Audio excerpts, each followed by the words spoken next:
New Durga jewellers Sirsa.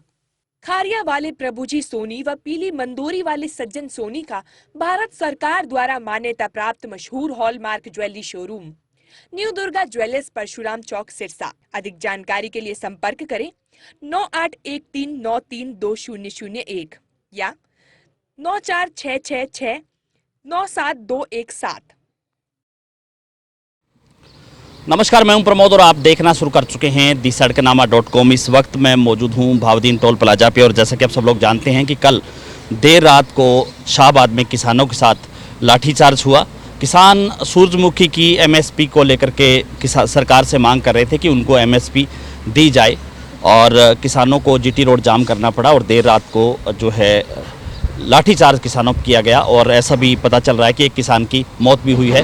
पूरे हरियाणा प्रदेश में जो टोल प्लाजा है वो फ्री कर दिए गए हैं। किसान संगठन है वो जो है टोल प्लाजों पर बैठ गए हैं। हमारे साथ इस वक्त नैना झोरड है, गांव बणी से सरपंच है और ये किसानों को समर्थन देने के लिए यहाँ पे पहुँची है। मैडम, बहुत बहुत स्वागत आपका। पहले तो धन्यवाद जी। क्या कुछ कहना चाहेंगे? आज जो है कल किसानों के साथ जिस तरह से बर्बरता से बरती गई, लाठीचार्ज किया गया, क्या कुछ कहेंगे? ये बहुत ही निंदनीय कृत्य है। सरकार को शोभा नहीं देता ये सब।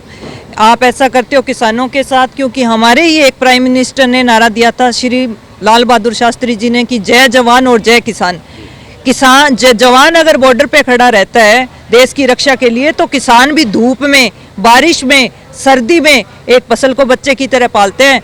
एक छोटा सा दुकानदार भी अपनी दुकान को खोखे वाला भी ताले में छोड़ के जाता है, लेकिन वो अपनी फसल जो है वो खुले में छोड़ता है और घर पे जाके सोता है। कोई ताला नहीं होता उसकी फसल के ऊपर। वो आपका पेट भरता है, एक जवान का, एक किसान पेट भरता है ना, तभी वो बॉर्डर पे खड़े रहते हैं। सबका पेट, जो आज मुखिया बैठे हैं उनका पेट जो वो खा रहे हैं, वो किसान के खेत से आया है, वो खा रहे हैं वो। तो जिस तरह से किसान मांग कर रहे थे कि सूरजमुखी की जो फसल होती है करीब 33,000 एकड़ में वहाँ पे फसल है, कुरुक्षेत्र की बात करें, शाहबाद की बात करें, सरकार ने कहा था कि एमएसपी भी खरीदेंगे, लेकिन खरीदने को लेकर के किसान लंबे समय से जो है वो मांग कर रहे हैं, लेकिन जो है सरकार है वो इस तरह से उनके साथ पेश आ रही है। पहले तो सरकार दोगलापन छोड़े। खुद प्राइम मिनिस्टर लोगों को कहते हैं कि मृदा संरक्षण करो, बदल बदल के फसलें बीजो, एक एक फसलों से ज़मीन खराब हो रही है, आपको अलग अलग फसलें ट्राई करनी चाहिए। जब वो ट्राई करते हैं तो उनकी एमएसपी पे मांग रहे हैं तो खरीदते नहीं, ना बाजरे पे दे रहे हो ना ये दे रहे हो।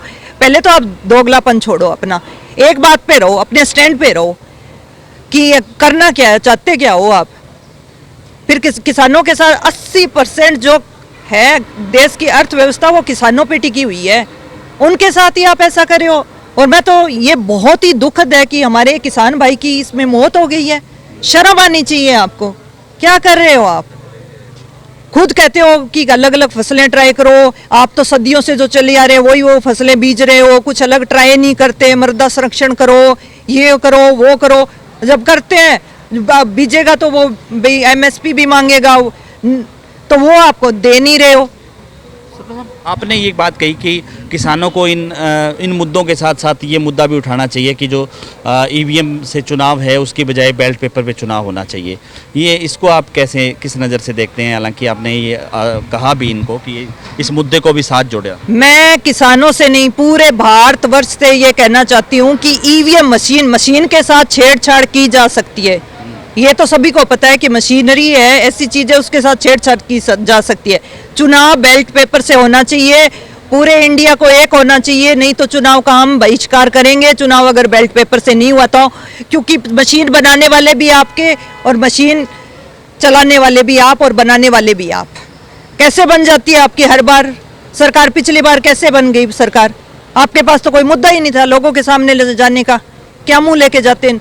अब नोटबंदी कर देते हैं, कभी गुलाबी नोट चला देते, कभी तो आप ऐसे करो, ये प्राइम मिनिस्टर का कलर है भगवा, तो भगवे कलर का नोट चला दो।